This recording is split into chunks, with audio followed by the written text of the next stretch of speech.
Online TV. Watu wanawaharibia mipango yao wakiwatupia lawama watu wengine. Tukasema hakuna shaka, tutakutana tu kikubwa hai. Leo hii tumekuja kumuonesha kwamba tuna uwezo wa kumfunga kifootball.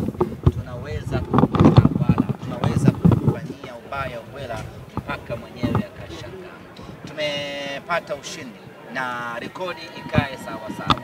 Huu ndio ushindi mkubwa zaidi katika ligi kuu msimu huu tangu kuanza kwa ligi kuu ya NBC 2024-2025. Wameshawahi watu kushinda, lakini ilikuwa ni 6-1.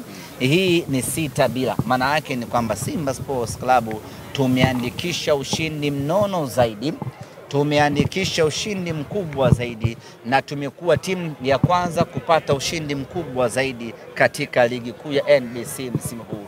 Na kwa kifupi tu, ushindi huu wa leo tunasema ya kwamba tumewakomesha. Tulikuja hapa kwa ajili ya kuwakomesha Dodoma Jiji na tumewakomesha Dodoma Jiji. Tumemkaanga bao 6-0. Tumefurahi kweli kweli.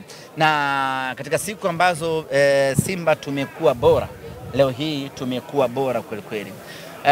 Ratiba ya awali ambayo ilitoka ya bodi ya ligi ilikuwa inaonesha mchezo wa mwisho wa ligi kuu ya NBC ungekuwa ni mchezo wa tarehe 8 ya mwezi wa 3. Na huo mchezo ndio ambao sisi tulipanga kushinda mabao 6. Yaani tulisema tunapokwenda kwenye FIFA break, mechi yetu ya mwisho ya ligi kuu, tuwape zawadi mashabiki wetu wa Simba kwa ushindi wa mabao 6. Lakini bahati wakachungulia mapema, wakasingizia wameona mbuzi. Matokeo yake mechi haikufanyika, na mechi ya mwisho ya ligi kuu ya NBC kwa upande wetu ikaangukia Dodoma Jiji. Kwa tumekuja tumemfanya vibaya ya Dodoma Jiji, tumemgonga bao 6.